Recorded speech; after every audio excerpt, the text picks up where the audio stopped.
Assalamualaikum dan selamat petang. Saya Muhammad Nusran Abu Bakar. Ahli kumpulan saya terdiri daripada Nur Faizah binti Mak Arsyad dan juga Muhammad Marwan bin Mak Daud. Jadi kami akan membentangkan tentang teori komunikasi dalam organisasi, iaitu Polis Diraja Malaysia. Jadi saya mempersilakan Muhammad Marwan bin Mak Daud untuk membentangkan tentang apa itu komunikasi dalam organisasi.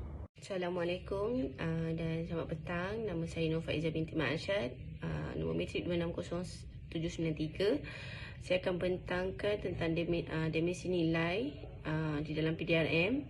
Sikap meletakkan kepentingan diri sendiri terlebih dahulu sebelum kepentingan orang lain boleh diletakkan dalam kategori budaya individualisme. Ini daripada Gibson, Kickman and Shapiro 2001.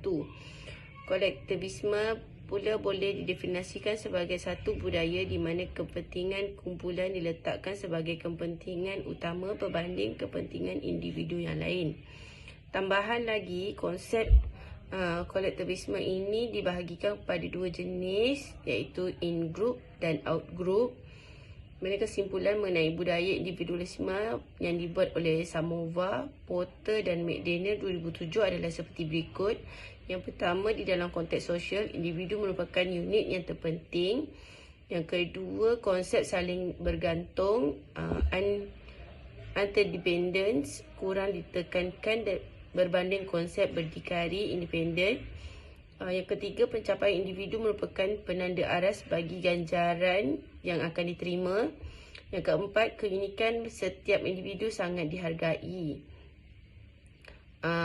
Kolektivisme in-group adalah institusi di mana wujud kebergantungan dan hubungan yang erat antara individu dan sesebuah kumpulan. Mereka merupakan sebuah hubungan di mana wujud sistem give and take. Contohnya, individu itu menyatakan kesetiaan kepada kumpulan tersebut dan kumpulan tersebut berjanji untuk memberikan penjagaan terhadap individu tersebut. Samova, Porter dan McDaniel 2007. Contoh jenis kumpulan meliputi komuniti seperti keluarga, organisasi atau persatuan. Ini berbeza pula jika dibandingkan dengan jenis kolektivisme out-group yang dilihat sebagai saingan kepada in-group. Zel dan Ting Tome 2001. Kolektivis pula membentuk konsep kendiri mereka berdasarkan in-group. Ini yang menekankan nilai yang dikongsi bersama, matlamat yang sama dan membina hubungan. Sosik 2002. Menurut Samova 2007, Trendis pula menyatakan kesimpulan mengenai ciri-ciri budaya kolektivisme, iaitu nombor 1, pendapat dan keperluan serta matlamat dalam in-group adalah lebih penting berbanding diri sendiri. Yang kedua, norma sosial dan tugas ditentukan oleh in-group daripada pelakuan untuk mendapatkan keseronokan oleh individu. Yang ketiga, individu lebih menekankan perkongsian kepercayaan dengan in-group berbanding kepercayaan dengan mengasingkan diri individu dari in-group. Yang keempat, individu mempunyai kesediaan yang tinggi untuk kerjasama dengan in-group. Dalam konsep kolektivisme juga, kepentingan kumpulan diletakkan kepada kedudukan teratas dan sebarang keperluan individu diletakkan selepas keperluan kumpulan dipenuhi. Kolektivisme juga boleh disamakan seperti keluarga besar di mana wujud hierarki dalam sistem. Berbeza dengan konsep individualisme, kumpulan individu merupakan keutamaan. Setiap aspek seperti inisiatif, autonomi dan pencapaian individu sangat diketengahkan berbanding kumpulan. Nilai-nilai berkumpulan adalah seperti kerjasama, perpaduan dan bantu-membantu tidak digunakan kerana apa yang lebih penting ialah matlamat individu tercapai dengan jayanya. Mereka yang mengamalkan individualisme juga tidak mempunyai sebarang nilai sentimental dan kebergantungan emosi pada sebarang kumpulan. Mereka juga mempunyai hak yang penuh untuk menentukan semua pencapaian, barangan peribadi dan cara mereka fikir. Ini juga disokong oleh Inser dan Thomas 2003 yang mana menegaskan bahawa mereka yang mengamalkan konsep individualisme ini tidak bergantung kepada sesiapa atau sesuatu dan ia juga sangat berdikari. dalam pelbagai aspek. Okey, jadi untuk individualisme dan juga kolektivisme ini dalam PDRM ini, jadi saya akan beritahulah sedikit sebanyak apa itu kepentingan di dalam PDRM itu sendiri.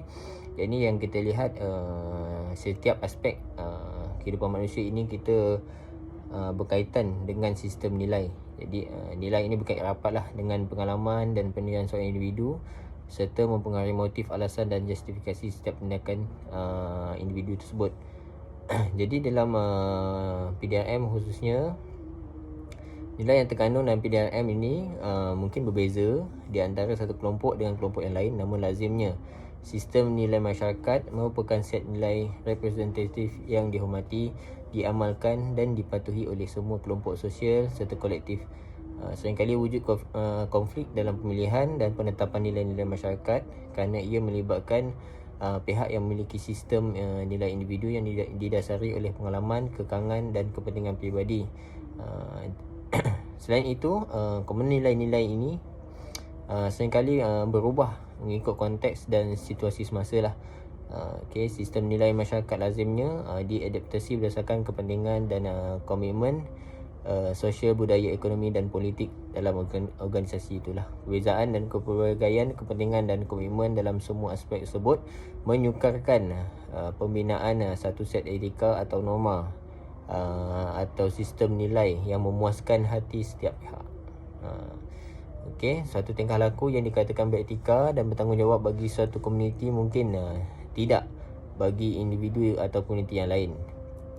Penerimaan penolakan terhadap sebuah sistem nilai juga mungkin berdasarkan kepercayaan dan tradisi yang dipegang oleh satu kelompok. Jadi tugas yang saling terkait antara anggota dalam kelompok kerja iaitu PDRM yang membuatkan anggotanya untuk bersikap kolektif.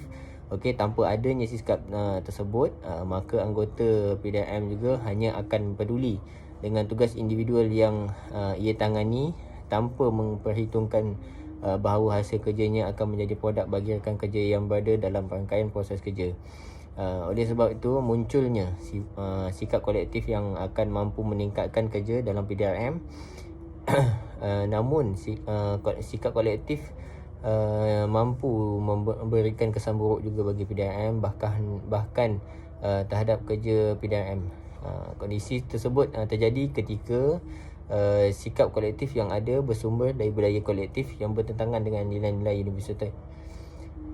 Adanya persekongkolan anggota PDRM untuk mencapai tujuan kelompok yang selanjutnya menciptakan nilai-nilai kolektif dan mendominasi menjadi nilai yang berlaku pada PDRM.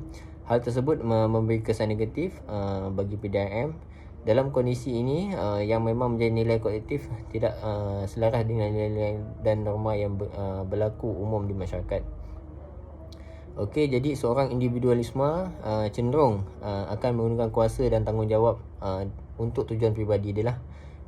Adanya kuasa dan tanggungjawab akan memberikan kepentingan bagi individualisme untuk merealisasikan tujuannya. Banyaknya kegiatan PDRM yang melibatkan kewenangan lah. Maksudnya semakin membuat seorang yang ini akan membuatkan seorang individualisme itu mudah untuk menjalankan kerjanya. Dengan dalih kepentingan PDRM, ia dimungkinkan akan menerapkan cara tertentu demi keuntungan yang bersifat pribadi. Dia akan wujudkan trik lah, taktik, cara-cara baru. Kesimpulannya, komunikasi antara budaya dalam organisasi polis di Raja Malaysia, khususnya budaya ni lah, budaya individualisme ini sekiranya dapat lebih efektif sekiranya kita dapat sesuaikan dengan kepelbagaian bahasa, budaya. Kerana adanya peranan utama ini, kehidupan masyarakat dapat lebih harmoni dalam mengekalkan perspektif budaya dan seterusnya dapat diteruskan kepada generasi baru serta dapat juga menyatukan individu dalam sebuah masyarakat, terutamanya organisasi dalam PDRM yang mempunyai identiti serupa. Sekian, terima kasih.